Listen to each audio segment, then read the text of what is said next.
ॐ सहना भवतु सहनौ भुनक्तु सह वीर्यं करवावहै तेजस्विनावधीतमस्तु मा विद्विषावहै।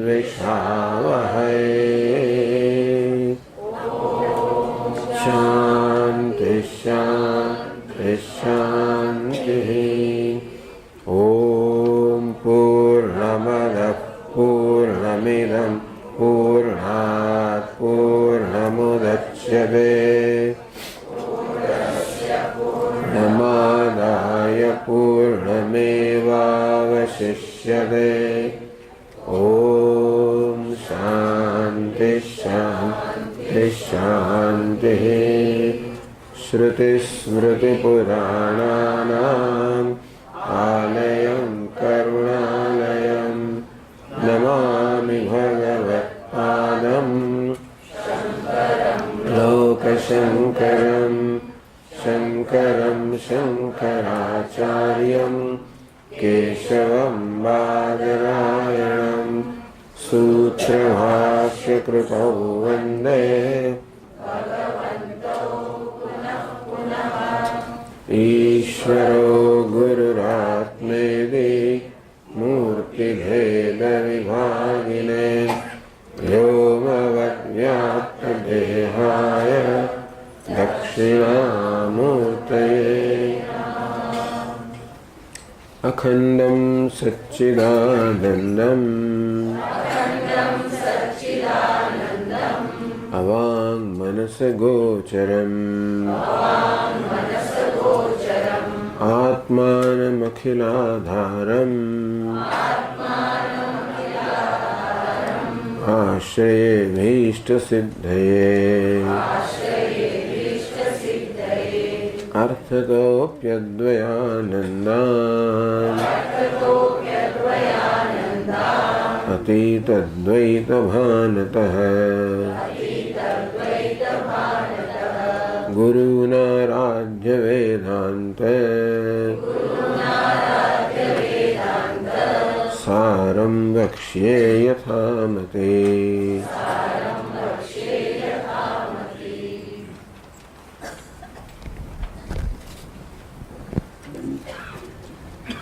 थोड़ा रिविजन करूँ है तो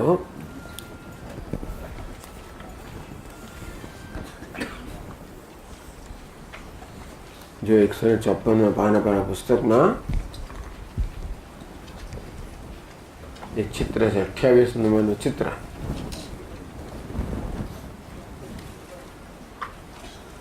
156 પાનો મળ્યો। એમાં અજ્ઞાન ને સમજાવ્યું છે સત અસતથી સત અસતભ્યામ અનિર્વચનીયમ સત અને અસતથી ભિન્ન। સત એટલે જે સત્ય છે બ્રહ્મ છે અબાધિત છે પારમાર્થિક સત્તા ધરાવનારું છે એટલે બ્રહ્મ। असत એટલે वंद्यापुत्र। वंद्यापुत्र कभी लड़ाई करता है?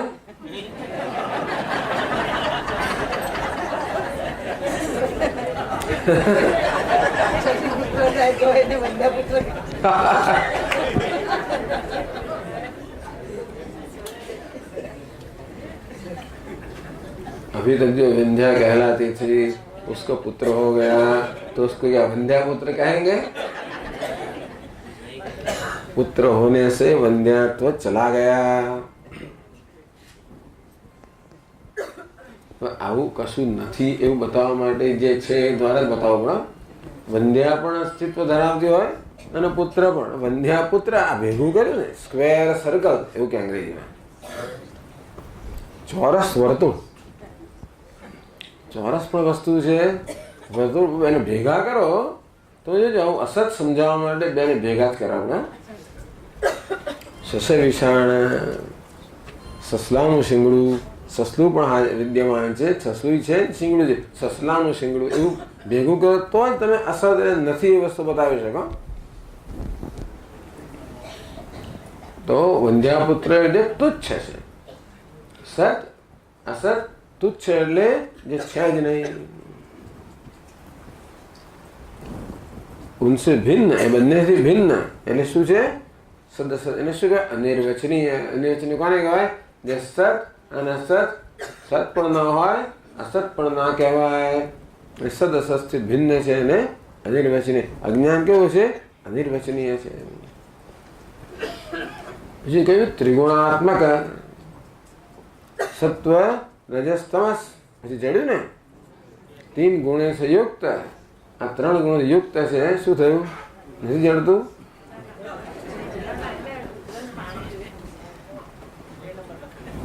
ત્રિગુણાત્મક કહ્યું. પછી બીજું શું કહ્યું?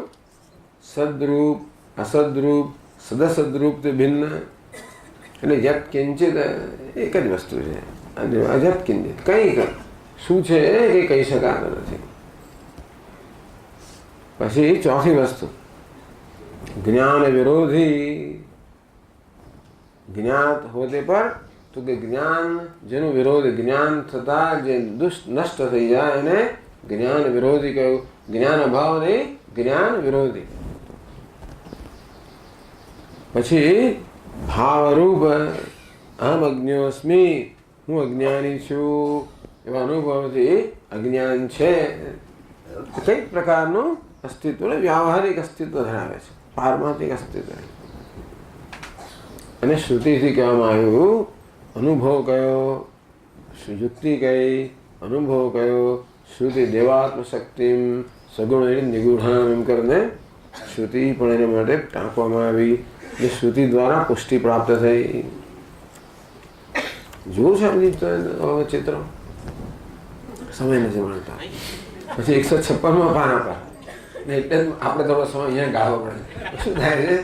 પેલા આપણા સ્વાધ્યાય વર્તુળમાં એવો એક નિયમ હોય કે ગીતાનો અભ્યાસ કરે બધા લોકો ગીતા તૈયાર કરીને આવે કે 5 પાના, કોઈ કશું ના કરે, ત્યાં જ વાંચવું પડે. પછી એમ સાહેબ આપણને હોમવર્ક આપે ઘેરમાં એટલે પેલી ક્લાસમાં જ કરવું પડે. એવી રીતે 156માં પાના પર અજ્ઞાન વળી પાછું આવ્યું કે સમષ્ટિ અને વ્યષ્ટિ. સમષ્ટિ એટલે સમૂહ, વ્યષ્ટિ એટલે વ્યક્તિગત.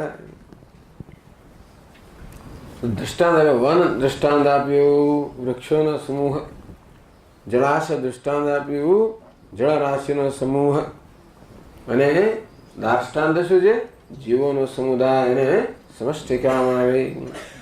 બીજી વ્યષ્ટિ એટલે વ્યક્તિગત, જેની મર્યાદિત વ્યાપ્તિ છે, જેની સર્વત્ર વ્યાપ્તિ છે સમષ્ટિ, મર્યાદિત વ્યાપ્તિ છે વ્યષ્ટિ. દૃષ્ટાંત વૃક્ષ, જળ, જીવ આ બધા એકત્વ, અનેકત્વનું સમુદાયનું સૂચક છે, એક જ વ્યક્તિનું સૂચક છે. પછી આપણે હવે આગળ જઈશું એટલે બીજું આવશે.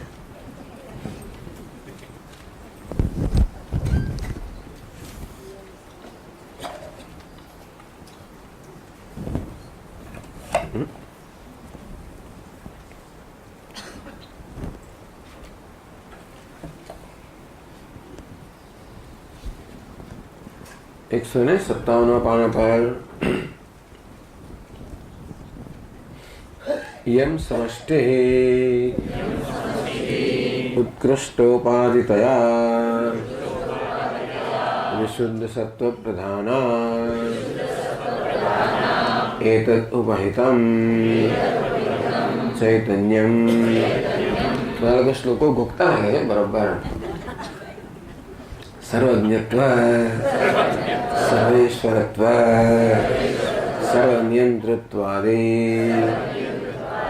ગુણકમ અવ્યક્તમ અંતર્યામી જગત્કારણમ ઈશ્વરઃ ઇતિ ચ વ્યપદિશ્યતે સકલ અજ્ઞાન અવભાસકત્વાદ યઃ સર્વજ્ઞઃ સર્વવિદ ઇતિ શ્રુતેઃ.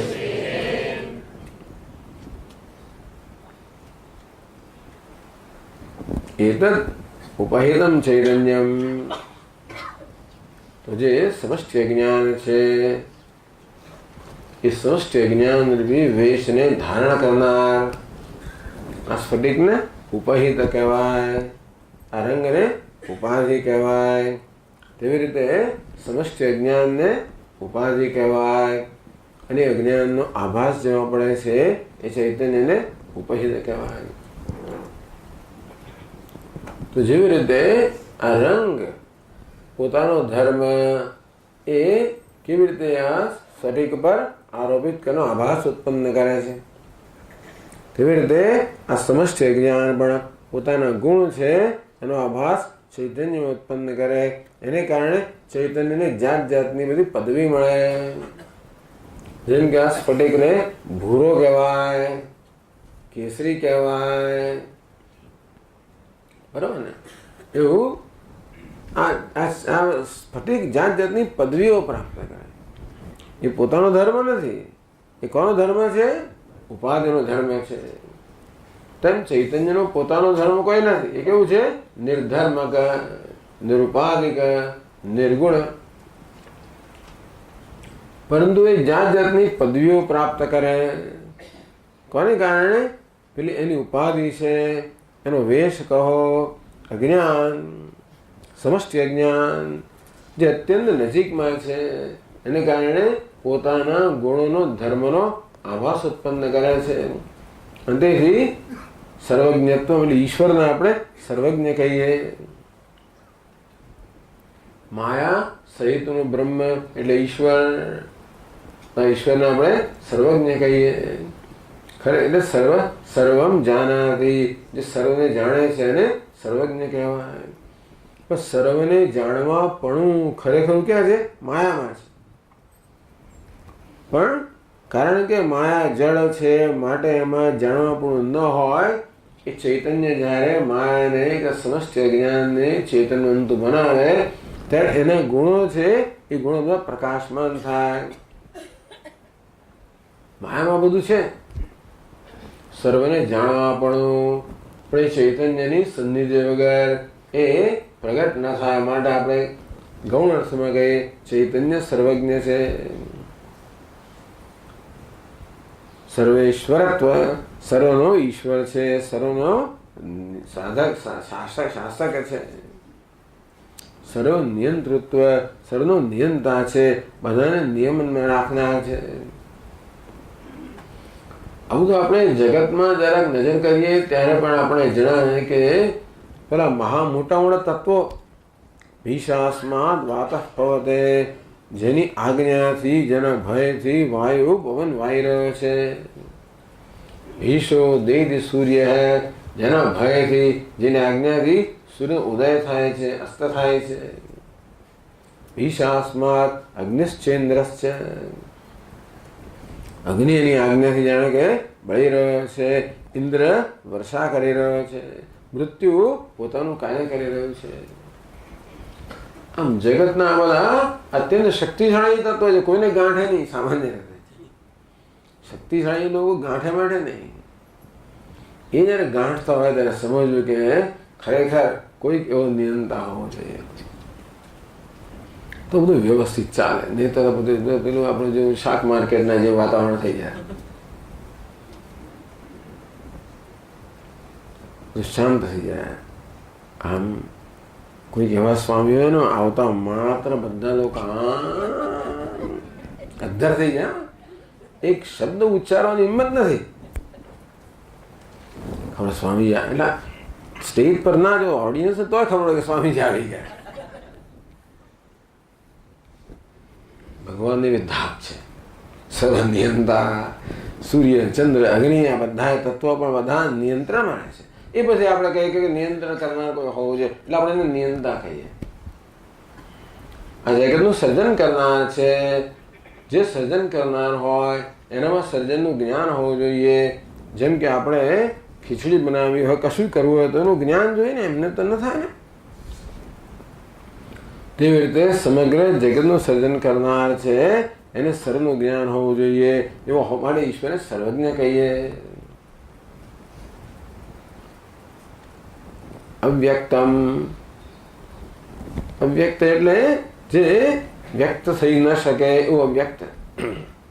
અવ્યક્ત કોને કહેવાય? જે આપણે જ્ઞાનેન્દ્રિયનો વિષય ના હોય, જેને જોઈ ન શકાય, સાંભળી ન શકાય. ન તત્ર ચક્ષુર ગચ્છતિ ન વાગ ગચ્છતિ. ત્યાં જ્ઞાનેન્દ્રિયની પહોંચ નથી, કર્મેન્દ્રિયની પહોંચ નથી. એને શું કહેવાય? અવ્યક્ત. અંતર્યામી બધા તત્વો જે છે, જાણે કે ભગવાન એક સર્વતત્વ રહીને દરેકનું નિયમન કરે છે. જગત કારણમ, જગત છે કાર્ય છે, પણ એનું કારણ હોવું જોઈએ. કોણ કારણ છે? ઈશ્વર જગતનું કારણ છે. ઇતિ ચ વ્યપદિશ્યતે. આ બધું ભેગું કરીને કહે છે, એટલે એક જ જગ્યાએ બધું પ્રાપ્ત થાય છે આપણને. ક્યાંક નિરંતર કહેવામાં આવે, ક્યાંક સર્વજ્ઞ કહેવામાં આવે, ક્યાં સર્વશક્તિમાન કહેવામાં આવે, ક્યાં સર્વવ્યાપક કહેવામાં આવે, વગેરે વગેરે. તો એને સકલ અજ્ઞાન અવભાષકત્વાદ, આ સમગ્ર જ્ઞાન, સમષ્ટિ અજ્ઞાન, આ માયા એને અવભાષિત, એને ચેતનવંતી બનાવવાને કારણે માયાના બધા ગુણો જે છે પ્રગટ થાય. પણ ઈશ્વર આ બધા પ્રકારના વ્યપદેશ, આ બધા પ્રકારની ઉપાધિ, આ બધા નામ પ્રાપ્ત કરે છે. શાસ્ત્રમાં પણ એને સમર્થન આપવામાં આવ્યું. યસ સર્વજ્ઞ સર્વવિદ. સર્વજ્ઞ જે બધાને સામાન્યતયા જાણે છે, સર્વવિદ જે બધાને વિશેષતયા જાણે છે. ભગવાન બધું જાણે, વિશેષતા એટલે આપણા મનમાં શું ચાલે બધું જાણે. આપણે એમ ના માનવું કે કોઈને ખબર નથી, કોઈકને તો ખબર પડે છે. આપણા મનના કયા પ્રકારના ઈરાદાઓ છે, કેવી ભાવનાઓ છે, શું છે, એ બધી વસ્તુની નોંધ લેનાર કોઈક તો છે. કોણ છે? ઈશ્વર ચૈતન્ય, જે અંતર્યામી છે, સર્વનો દ્રષ્ટા છે, સાક્ષી છે. આમ ઉપહિત ઉપાધિ ધરાવનાર ચૈતન્ય છે, એના આ પ્રકારના જે નામ પડે એ કહ્યું. હવે ઉપાધિ એટલે વેશ, એટલે સમષ્ટિ અજ્ઞાન,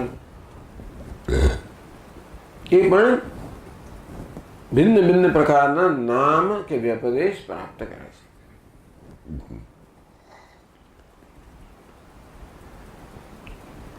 તો આગળ કહે છે ઈશ્વરસ્ય યમ સમષ્ટિ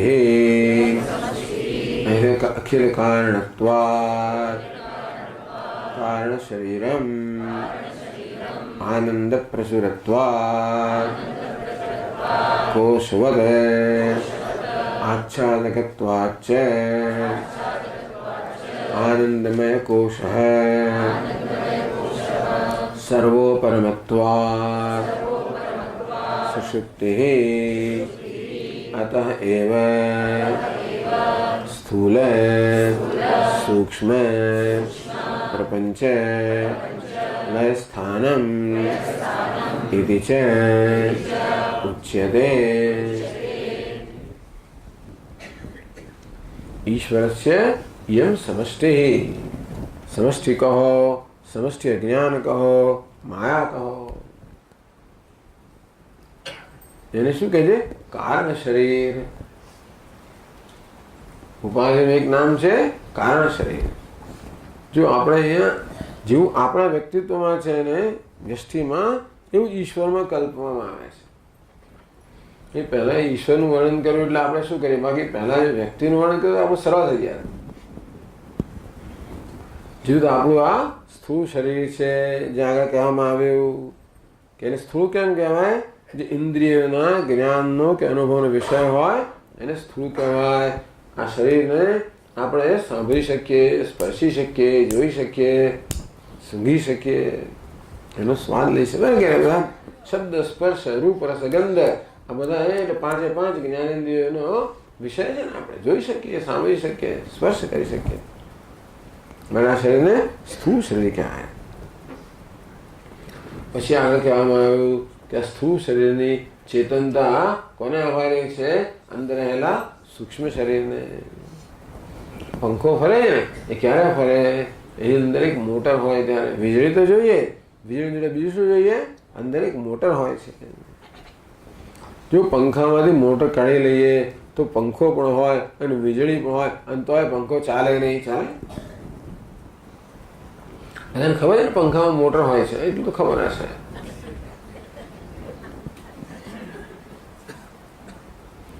વીજળીની સંધિમાં મોટો ફરવા લાગે એટલે પંખો ફરવા લાગે.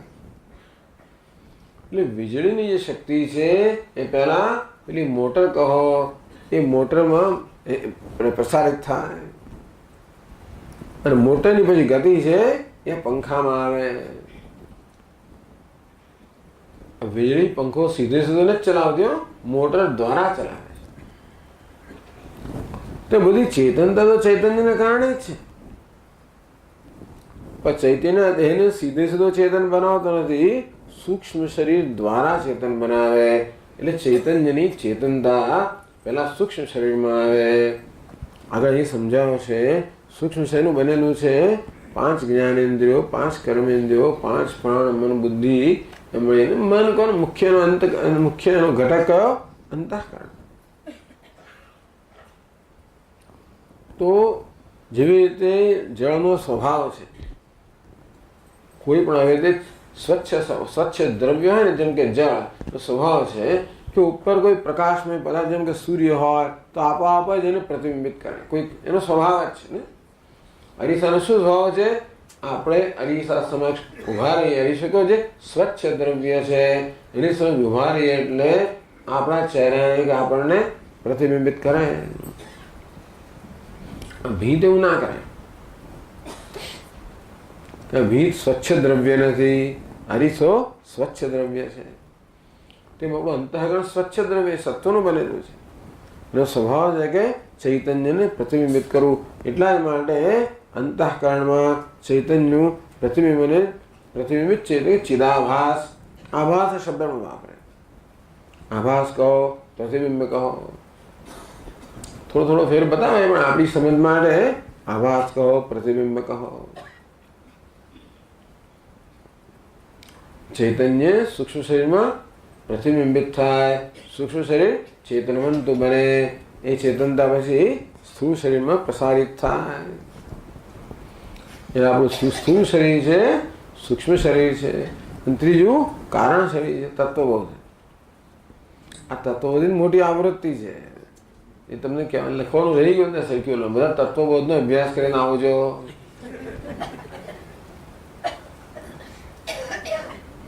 તો જરા સહેલું થઈ જાય. એક ત્રીજું છે કારણ શરીર. અજ્ઞાનને કારણ શરીર કહેવાય. કારણ એટલા માટે કે એને કારણે સ્થૂળ શરીર, સૂક્ષ્મ શરીર ને સ્થૂળ શરીરનો જન્મ થયો. જો અજ્ઞાન ના હોત ને તો આપણે આ સ્થૂળ શરીરની કોઈ જરૂર ના હોત. તો એ સ્થૂળ શરીર આપણે કેમ ધારણ કરેલું છે? ઘણી બધી ઈચ્છાઓ પૂરી કરવા માટે. જ્યારે માણસનું મૃત્યુ થાય ને ત્યારે બીજો જન્મ નક્કી કોણ કરે ખબર છે? યમ યમ વાપી સ્મરણ ભાવમ ત્યજત્યંતે કલેવરમ. જે પ્રકારની ઈચ્છાઓ લઈને આપણા દેહમાંથી વિદાય લઈએ, ઈચ્છાઓ સકામભેર જાયતે તત્ર તત્ર. એ કામનાઓ કે ઈચ્છાઓના પરિણામે આપણે જન્મ લઈએ, આપણા કર્મ પ્રમાણે દેહ પ્રાપ્ત થાય. એટલે પૂર્વના કર્મને કારણે આ દેહ પ્રાપ્ત થયો. આ દેહથી કર્મ થાય, નવો દેહ પ્રાપ્ત થાય. કર્મ શું કામ થાય છે? ઈચ્છાઓને કારણે. ઈચ્છા કેમ છે? અજ્ઞાનને કારણે. એ સમજાયું ને કે ખરેખર તો આત્મા એટલે પૂર્ણ છે. ખરેખર પૂર્ણમાં તો કોઈ ઈચ્છાને અવકાશ જ નથી. ઈચ્છા માત્ર અપૂર્ણતા કે અધૂરાપની અભિવ્યક્તિ છે. નહીંતર આપણને જ્યારે અંદર સંતોષ હોય ત્યારે મનમાં કોઈ ઈચ્છા હોતી નથી. કંઈ નથી કરવું, બધો આનંદ છે. ક્યાંય નથી જવું, કંઈ નથી કરવું. અંદર પેલો અજંપો હોય ત્યારે આ કરો ને પેલું કરો, નહીં જવું ત્યાં જવું, આ ખરીદવું પેલું ચાલ્યા કરે. પણ કેટલાક લોકો હોય અપવાદરૂપ, ના સ્વામી બધું ક્યાંય જતા નથી,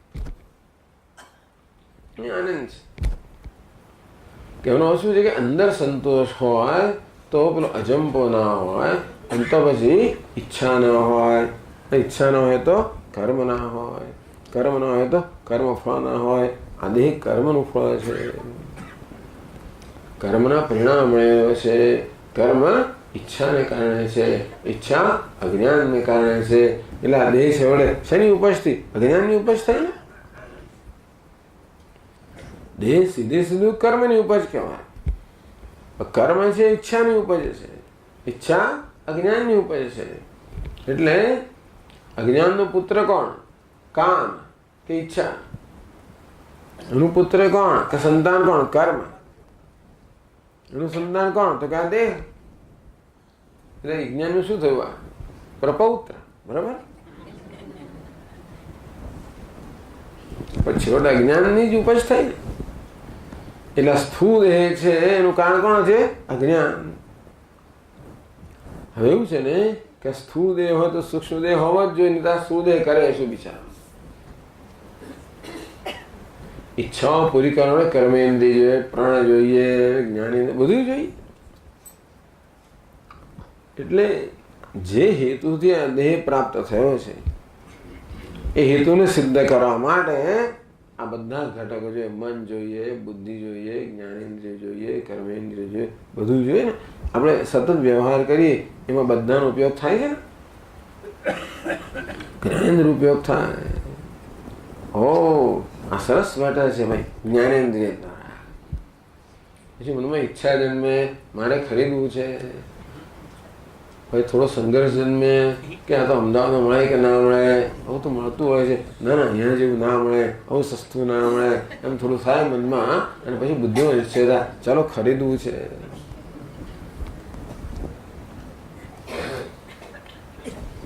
આમ કર્મ ક્યાં થાય? બુદ્ધિ હોય, મન હોય, જ્ઞાનેન્દ્રિય. પછી હાથ કે હાથ કે આલે વાણી બોલે મને આ જોઈએ છે.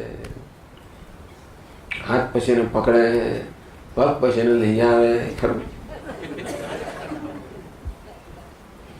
ને. એટલે કેવી રીતે આપણા વ્યવહારની અંદર આ જ્ઞાનેન્દ્રિયો, કર્મેન્દ્રિયો, મન, બુદ્ધિ, પ્રાણ બધા સંકળાયેલા છે. એ બધા હોય તો જ કોઈ પણ વ્યવહાર થઈ શકે, તો જ આ શરીર ઉપયોગી થઈ શકે. બાકી આ શરીર તો બિચારો અચેતન પડી રહે. એટલે સ્થૂળ શરીરને કાર્યક્ષમ બનાવવા માટે સૂક્ષ્મ શરીર જોઈએ. ખરું ને. એટલે સ્થૂળ શરીર અને સૂક્ષ્મ શરીર બધું જ આપણી જરૂરિયાતના પરિણામે છે. એ જરૂરિયાત કેમ છે? અજ્ઞાનને કારણે. મારા બધાનું મૂળ કારણ કયું થયું? અજ્ઞાન થયું. અજ્ઞાન સ્થૂળ શરીર અને સૂક્ષ્મ શરીર બંનેનું કારણ છે. એટલે આપણે એને કારણ શરીર કહેવામાં આવ્યું. અજ્ઞાનને કારણ શરીર કહેવામાં આવ્યું. આમ ત્રણ શરીર થયા: સ્થૂળ શરીર, સૂક્ષ્મ શરીર, કારણ શરીર. અજ્ઞાનને કારણ શરીર કહેવાય, કારણ કે કારણ છે એટલા માટે. કારણ રૂપી શરીર ને કહે છે કે તો તેવી રીતે જેવું અહીંયા છે ને વ્યક્તિગત એવું સમષ્ટિ સ્તરે આપણું જેવું જેવું બધું સમષ્ટિ સ્તરે છે. આપણી ત્રણ અવસ્થાઓ છે. કઈ ત્રણ અવસ્થાઓ? જાગ્રત, સ્વપ્ન, સુષુપ્તિ. અત્યારે આપણે કઈ અવસ્થામાં છીએ? મોટા ભાગના લોકો કઈ અવસ્થામાં છે? જાગ્રત.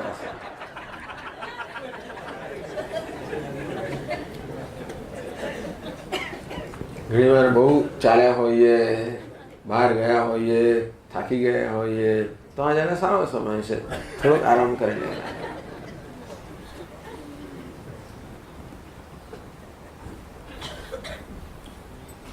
જાગ્રત અવસ્થા. બીજી કઈ અવસ્થા? સ્વપ્ન અવસ્થા. તો જ્યારે આપણે સ્થૂળ શરીર દ્વારા, ઇન્દ્રિયો દ્વારા વ્યવહાર કરતા હોઈએ, જેમ કે અત્યારે થઈ રહ્યો છે અવસ્થાને જાગ્રત અવસ્થા કહેવાય. આ બધું પાછળ આવશે પાછું. તો અત્યારે આ બધી વસ્તુઓનો અહીંયા ઉલ્લેખ થયો એટલે પાછું કહેવું પડે એવું છે. પછી આપણે ઊંઘી જઈએ ત્યારે પહેલા આપણે આખો એક વેશ પહેરેલો છે. 3 વેશ પહેરેલા છે. એક શર્ટ પહેર્યું હોય, ઉપર સ્વેટર લગાવ્યું હોય, ઉપર ઓવરકોટ પહેર્યો હોય. શિયાળામાં જોઈએ બધું એ ઓવરકોટ કાઢી નાખીએ, સ્વેટર એક પછી એક આપણે બધા આવરણો દૂર કરીએ. કોષ એને કહેવાય. શું કહેવાય? કોષ. કોષ કહો, આવરણ કહો.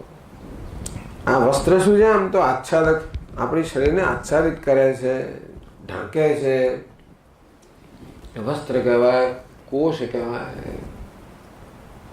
પેલી તલવારો ને, તલવાર એને શું મૂકવામાં આવે છે ખબર છે? મ્યાનમાં. આ મ્યાન કેવી છે? તલવારને ઢાંકનારી છે. એટલા માટે એ તલવારનો કોષ કહેવાય, તલવારને ઢાંકનારી છે માટે. તો ચાલો, એટલે આપણો એક આગળનો કોષ થયો સ્થૂળ શરીર, બીજો કોષ થયો સૂક્ષ્મ શરીર, ત્રીજો કોષ થયો કારણ શરીર. તો સૂક્ષ્મ શરીર દ્વારા વ્યવહાર થતો હોય ત્યારે એને જાગ્રત અવસ્થા કહેવાય.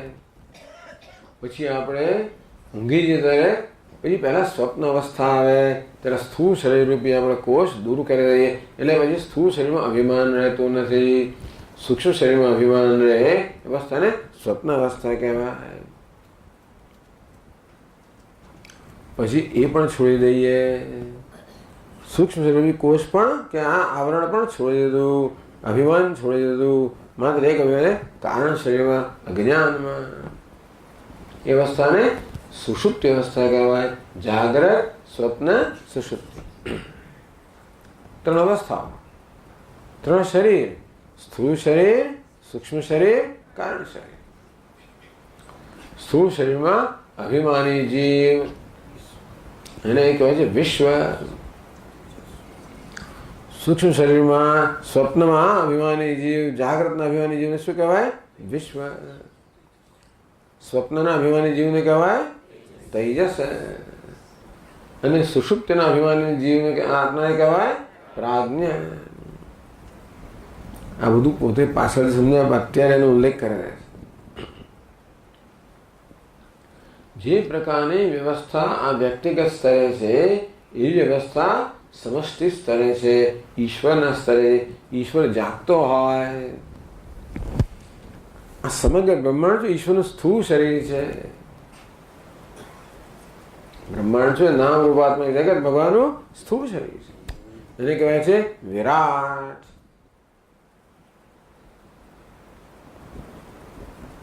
પછી ભગવાન પણ પહેલા ભગવાન ઊંઘી ગયા હોય. આપણે ઊંઘી ગયા હોઈએ, ખરેખર તો ક્રમ આ પ્રકારનો છે. આપણે ઊંઘી ગયા હોઈએ, એમાંથી સ્વપ્નમાં આવીએ, એમાંથી જાગ્રત થઈએ. ઊંઘમાં કશું જ ભાન ન હોય, સ્વપ્નમાં અડધું ભાન હોય, જાગ્રતમાં પૂરેપૂરું ભાન હોય. તો ઈશ્વર ઊંઘી જાય તો શું દેખાય? આ બધા ઊંઘી જઈએ. ઈશ્વર ઊંઘી જાય ત્યારે એને કહેવાય, આપણી ઊંઘને શું કહેવાય? સુષુપ્તિ. ઈશ્વરની ઊંઘને કહેવાય પ્રલય. પ્રલય કહો, મહાપ્રલય કહો, પ્રકૃતિ લય કહો. તો પ્રલય વસ્તુમાં શું હોય? માત્ર અજ્ઞાન હોય. કારણ શરીર સમષ્ટિ સ્થૂળ શરીર, સમષ્ટિ સૂક્ષ્મ શરીર, સમષ્ટિ કારણ શરીર. જેવી રીતે આપણે ઊંઘતા હોઈએ ત્યારે આપણું વ્યક્તિત્વ જરા પણ વ્યક્ત ના થયું હોય. સ્વપ્નમાં આપણું વ્યક્તિત્વ અડધું વ્યક્ત થયું હોય, જાગ્રતમાં આપણું વ્યક્તિત્વ પૂર્ણ વ્યક્ત થયું હોય. તેમ ઈશ્વર પણ ઊંઘતો હોય, મહાપ્રલયમાં હોય ત્યારે વ્યક્તિત્વ જરા વ્યક્ત, એટલે એને અવ્યક્ત કહેવામાં આવ્યો.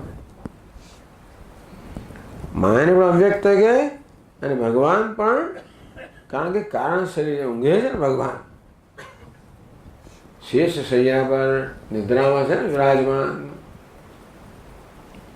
એટલે વ્યક્ત કહેવામાં આવ્યું, કારણ શરીર કહેવામાં આવ્યું. એ ભગવાન અડધો જાગે. તો ભગવાન ઊંઘતો હોય એ અવસ્થાને ઈશ્વર કહે છે. ભગવાન અડધો જાગતો હોય એ અવસ્થાને હિરણ્ય ગર્ભ કહે. ભગવાનનું સ્વપ્ન. ભગવાન પૂરેપૂરો જાગી જાય એને વિરાટ કહે છે. અત્યારે ખાલી આ થોડુંક આવું શબ્દો સાંભળી લીધા તમે. પછી સત્સંગ બહુ પૂછશો નહીં એના વિશે, કારણ કે એ બધી ચર્ચા આવશે. તો હિરણ્ય ગર્ભ એટલે પહેલો પ્રશ્ન આ જ થશે. એટલે પછી એ પણ હવે જન્યમાં ગ્રંથમાં આગળ વધીશું ને તેમ તેમ આ બધું આવશે. હવે તમે ઘેર જાઓ ને એટલે જો પછીના શિબિરમાં આવવું હોય તો સારું, આ ચોપડી તમારી પાસે જ છે, બરોબર આમ તૈયાર કરી નાખવાનું. એવો પ્રશ્ન પૂછે કે સ્વામી પણ ગૂંચવાઈ જાય.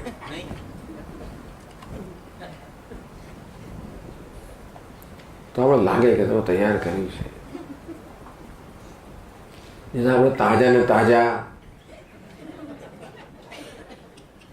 કયું પાનું છે ભાઈ, ક્યાં હતું ગયા વખતે, સવારના ક્લાસમાં શું હતું?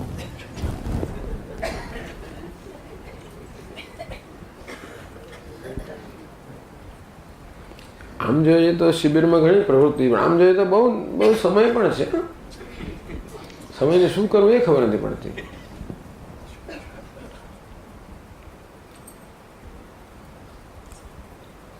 તો આ બધા શબ્દોનો પ્રયોગ અહીંયા ગ્રંથકારે કરી નાખ્યો, સમજાવ્યા વગેરે છે. એટલે બહુ ચર્ચા આપણે નહીં કરીએ, કારણ કે એની જ્યારે વિગતવાર સમજ પાછળથી પ્રાપ્ત થશે. ઈશ્વરસ્ય યમ સમષ્ટિ અહિલ કારણત્વાદ, જેમ આપણું વ્યક્તિગત જ્ઞાન છે આપણા સ્થૂળ અને સૂક્ષ્મ શરીરનું કારણ છે, તેવી રીતે સમષ્ટિ જ્ઞાન છે એ સમષ્ટિ સ્થૂળ અને સૂક્ષ્મ શરીરનું કારણ છે. સમષ્ટિ સ્થૂળ શરીરને વિરાટ કહેવામાં આવે છે, સમષ્ટિ સૂક્ષ્મ શરીરને હિરણ્યગર્ભ કહેવામાં આવે છે, સમષ્ટિ કારણ શરીરને ઈશ્વર કહેવામાં આવે છે. ઈશ્વર શબ્દ પાછો આને માટે વપરાય છે. ઈશ્વર શબ્દ સામાન્ય રીતે પણ વપરાય છે, એટલે મેં સર્વેશ્વર કહ્યું. પણ ભગવાન ઊંઘી ગયો હોય ને એ વસ્તુ ભગવાનને ઈશ્વર કહે છે. જ્યારે હૃદય જાગે એને હિરણ્યગર્ભ કહે છે, પૂરેપૂરો જાગી જાય એને વિરાટ કહે છે. તો આપણું વ્યક્તિગત જ્ઞાન જેવી રીતે આપણા સૂક્ષ્મ અને સ્થૂળ શરીરનું કારણ છે, તેમ સમષ્ટિ જ્ઞાન પણ સમષ્ટિ સૂક્ષ્મ અને સ્થૂળ શરીરનું કારણ છે, હિરણ્યગર્ભ અને વિરાટનું કારણ છે. મળે એને કારણ શરીર કહેવામાં આવ્યું. એક આપણું કારણ શરીર વ્યક્તિગત, બીજું ઈશ્વરનું કારણ શરીર સમષ્ટિ. અખિલ કારણત્વાદ કારણ શરીરમ આનંદ પ્રચુરત્વાદ. આપણે ગાઢ નિદ્રામાં હોઈએ ત્યારે સમજ કહે છે આનંદમાં હોઈએ છીએ. નિદ્રામાં સ્વપ્ન નહીં પણ ગાઢ નિદ્રામાં જ્યારે હોઈએ ત્યારે આપણો અનુભવ શું છે? એવું કહે છે આનંદનો અનુભવ છે. એટલા જ માટે ઊંઘવાનો કોઈ વિરોધ નથી કરતું. આપણો બાળક હોય રોજ રોજ મમ્મી સ્કૂલે જવાનું, રોજ રોજ રોટલી ખાવાની, એવું નથી કહેતો રોજ ઊંઘવાનો મમ્મી, એવું કોઈ દાડ ના કે. કારણ કે ઊંઘવા માટે બધાને સ્વાભાવિક પ્રેમ છે. એટલા માટે બ્રહ્માજીએ સૃષ્ટિની રચના કરી, ઊંઘની પણ રચના કરી. બ્રહ્માજીએ બધાને સ્થાન આપ્યું. તો ઊંઘ જઈને કે નિદ્રા કે મને ક્યાં જવાનું? તો કે જ્યાં કથા ચાલતી હોય ત્યાં તમે મૂકી દઉં છું. હવે બધું કથાકારો કહેતા હોય છે એમનો અનુભવ હોય.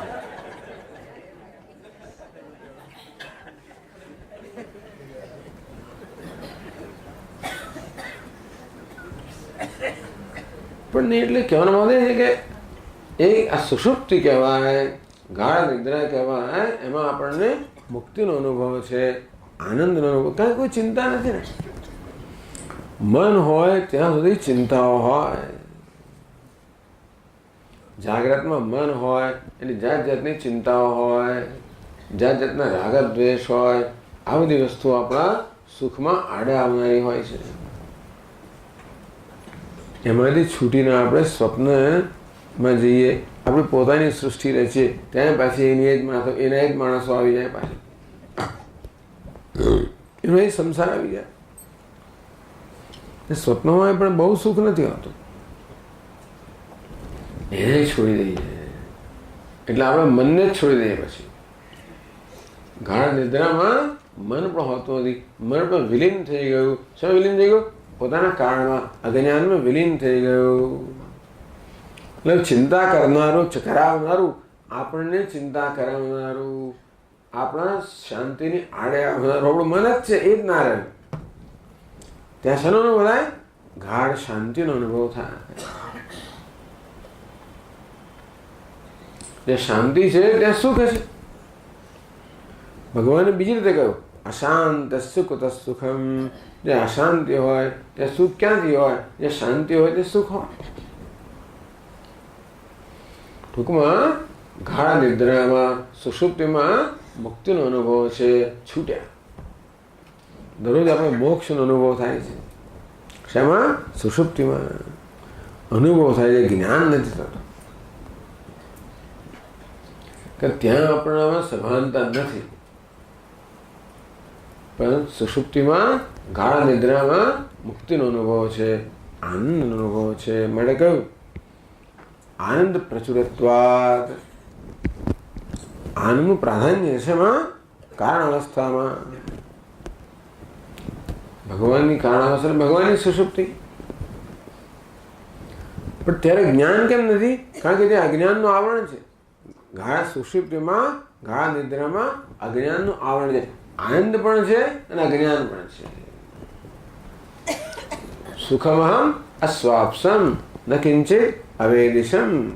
આવું વેદાંતિ લોકો કહે કે માણસ ઊંઘમાંથી ઉઠે ત્યારે બે વસ્તુ કહે, હું સુખેથી સૂતો, મજા આવી અને કઈ ભાન નહોતું.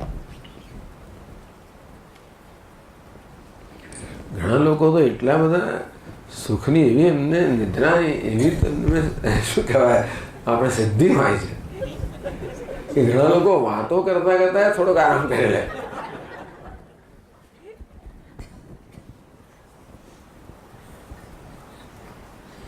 બસ ચાલીને ખલાસ. પ્લેન ચાલ્યું ને બસ ગયા, ઊંઘી જ ગયા છે.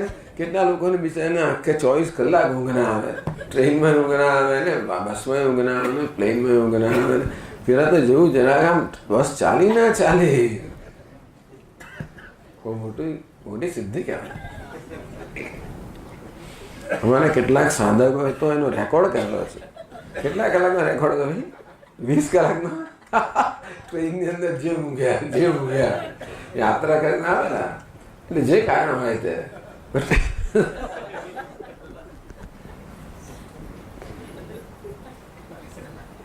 20 કલાકનો રેકોર્ડ ભાઈ. 22 કલાક લવાય. હું નામ નહીં દઉં કોણ છે.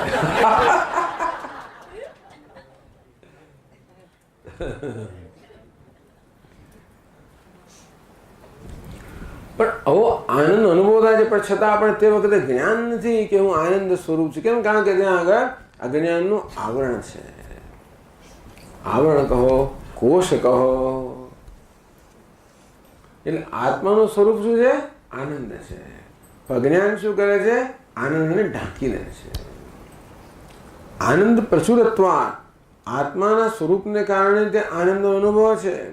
અજ્ઞાનને કારણે આનંદ આચ્છાદિત થઈ ગયો છે, ઢંકાઈ ગયો છે. જેમ જ્ઞાન પેલી તલવારને ઢાંકી દે તેવી રીતે અજ્ઞાનનું આવરણ પણ આનંદને ઢાંકી દે છે. આનંદમય કોષ કહેવામાં. આનંદમય પણ છે અને કોષ પણ છે.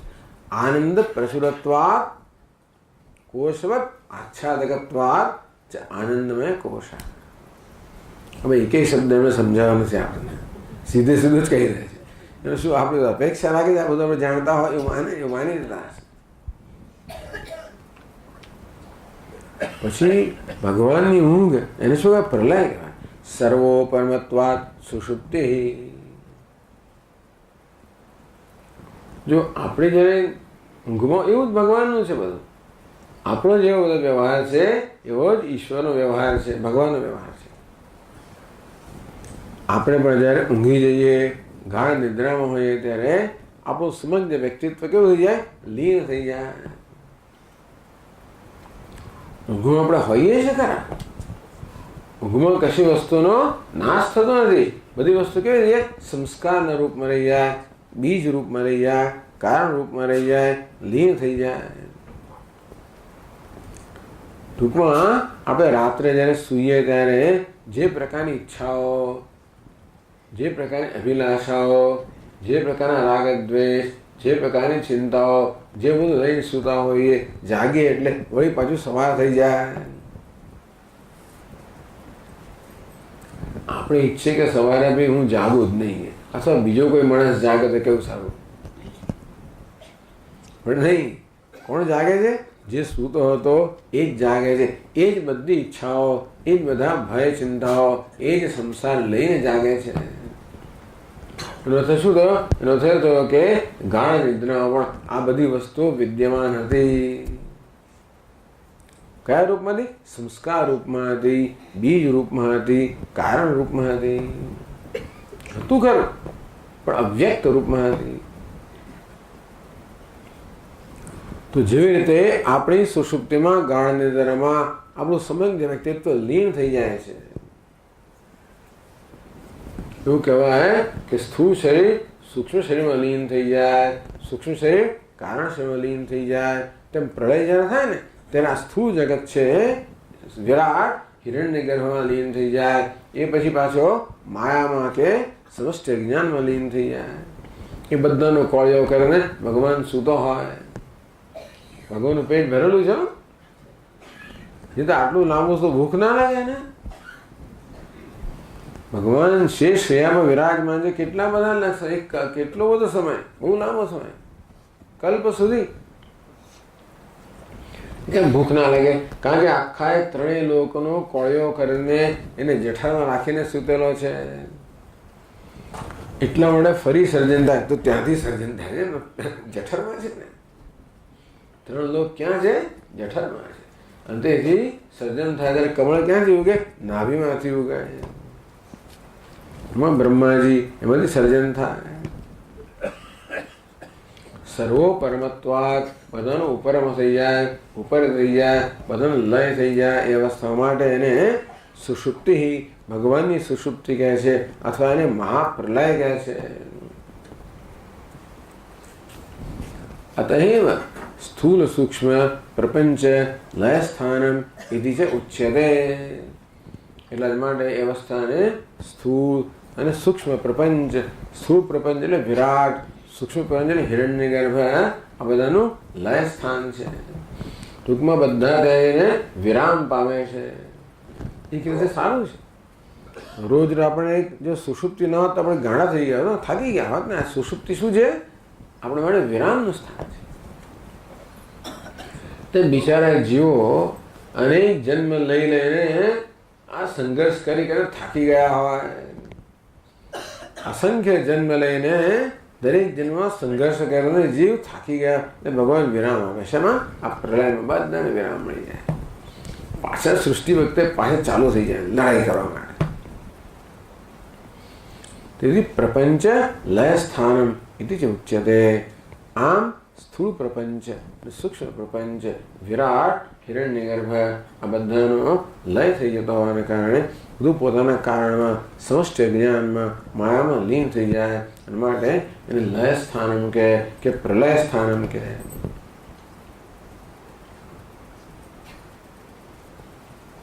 આ રીતે સમષ્ટિનું વર્ણન કરવાનું. જો કયું પાનું ખોલવાનું છે? 159 પાન.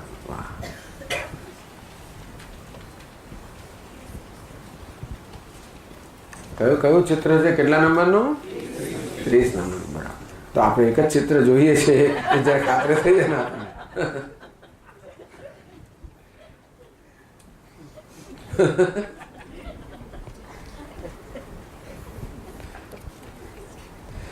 અજ્ઞાન કી સમષ્ટિ. તો શુદ્ધ ચૈતન્યનું એક બધા નામ આપ્યા અને એની ઉપાધિ અજ્ઞાનના નામ મળ્યા. બરાબર છે? શુદ્ધ ચૈતન્ય શું કહે? ઈશ્વર, સર્વજ્ઞ, સર્વેશ્વર, સર્વનિયંતા, અંતર્યામી, અવ્યક્ત, જગત કારણ, જગતનું કારણ. આટલા બધા નામ ભગવાનને પ્રાપ્ત થયા. બરાબર ને?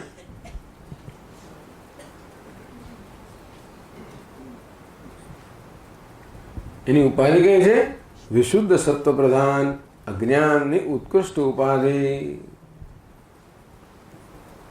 અજ્ઞાન રૂપી ઉત્કૃષ્ટ ઉપાધિ. તે એક લાઈન રહી છે દોરવાની, પણ નીચે એક લાઈન આવે તો અખિલ કારણત્વાત, કારણ શરીરમ કહેવાય. અજ્ઞાનને કારણ શરીર કહેવાય, સમગ્ર જગતનું કારણ હોવાને કારણે.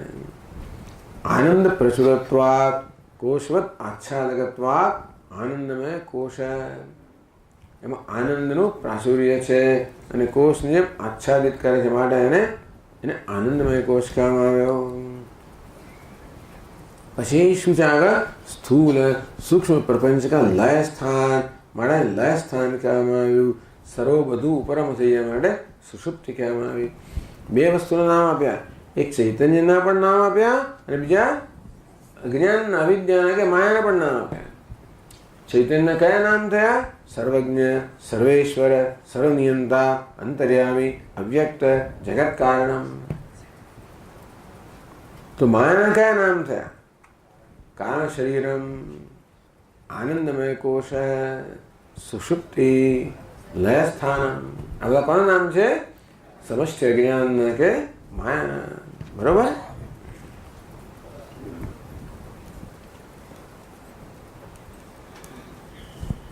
હવે આગળ એ જ પાના પર 159 પાના પર. બરાબર.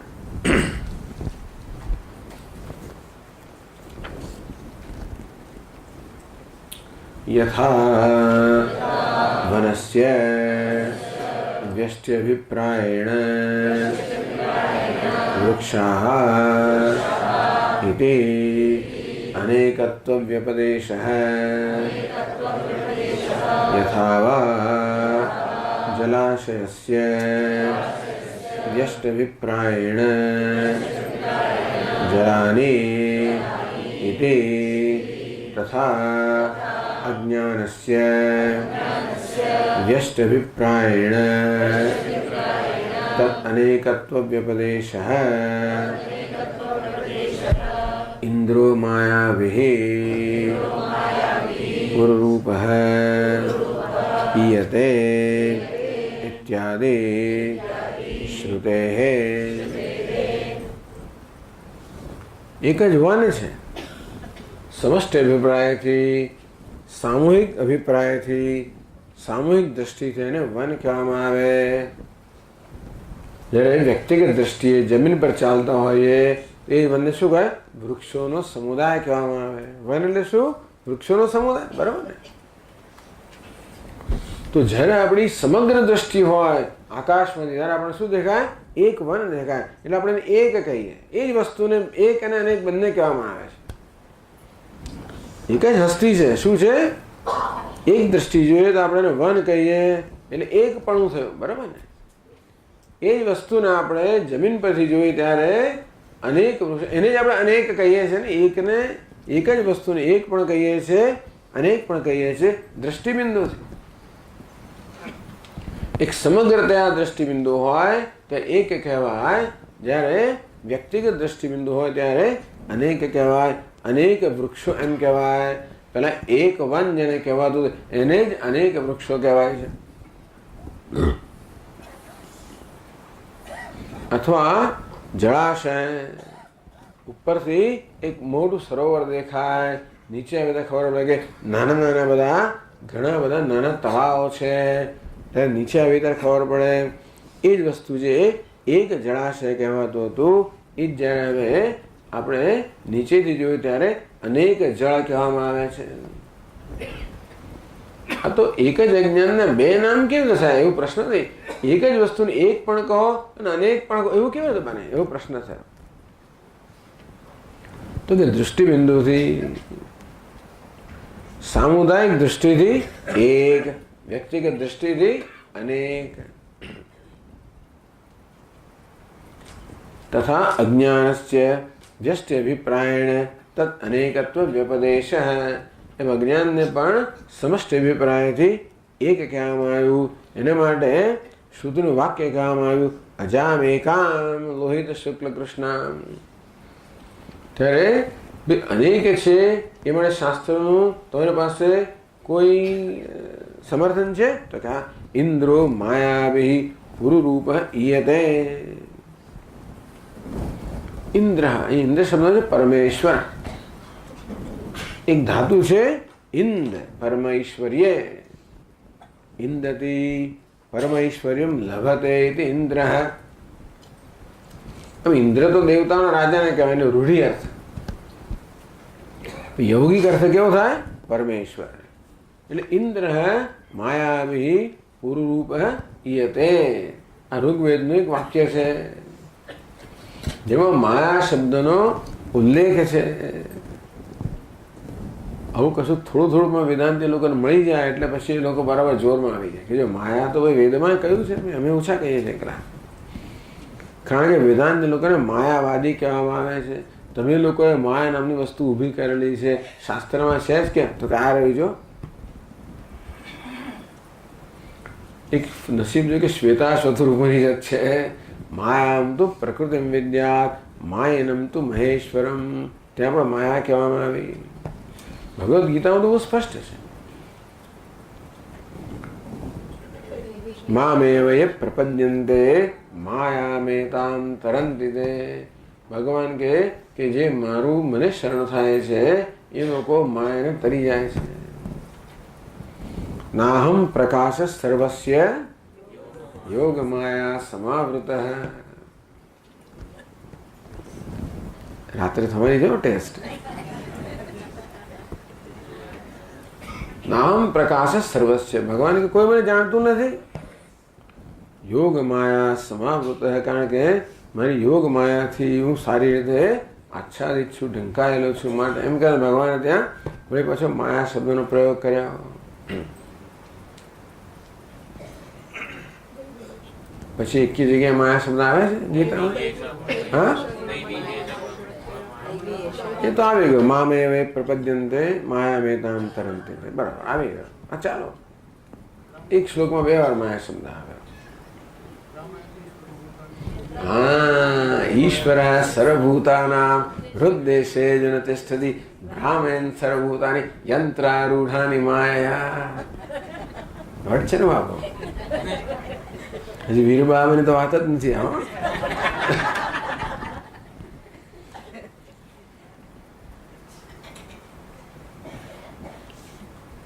ભગવાન પોતાની માયાથી બધાને યંત્ર પર આરૂઢ થયા હોય એવી રીતે ફેરવે છે.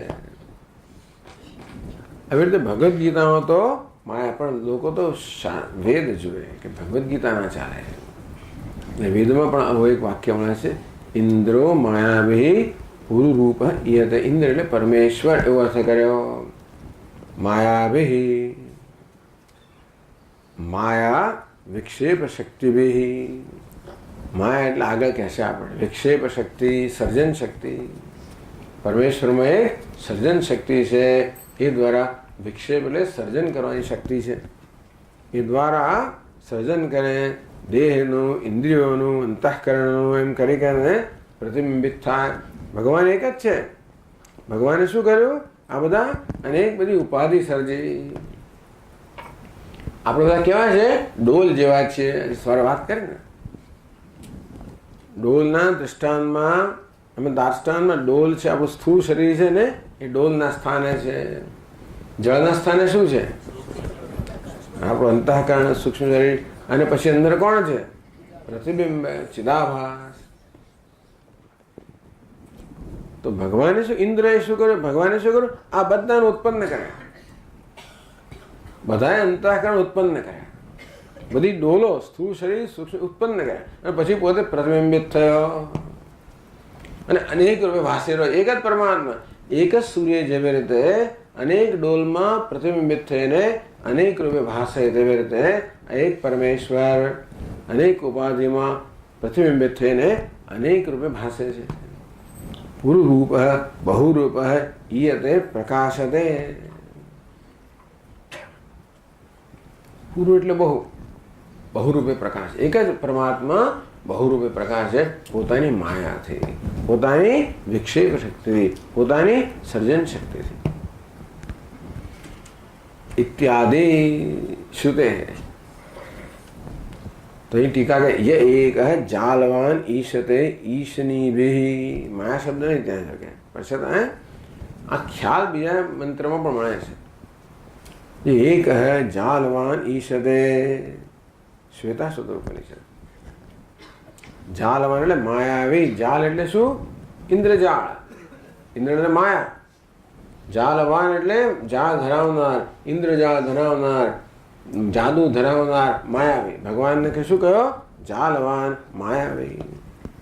કેવો છે? એક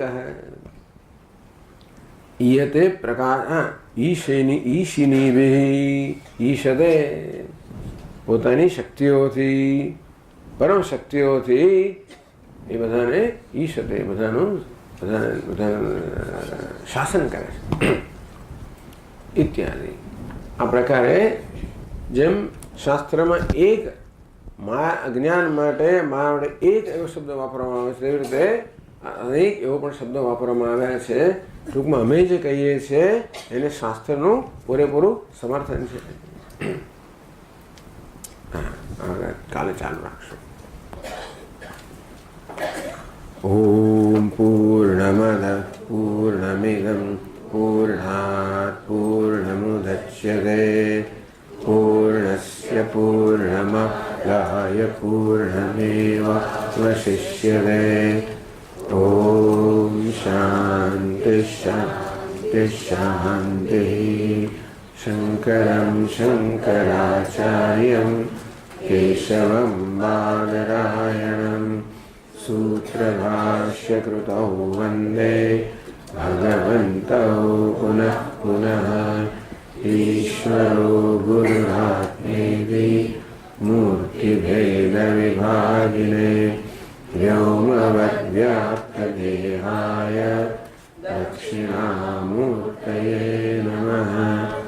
ઓમ શાંતિ શાંતિ શાંતિ. હરિ ઓમ. શ્રી ગુરુભ્યો નમઃ. હરિ ઓમ.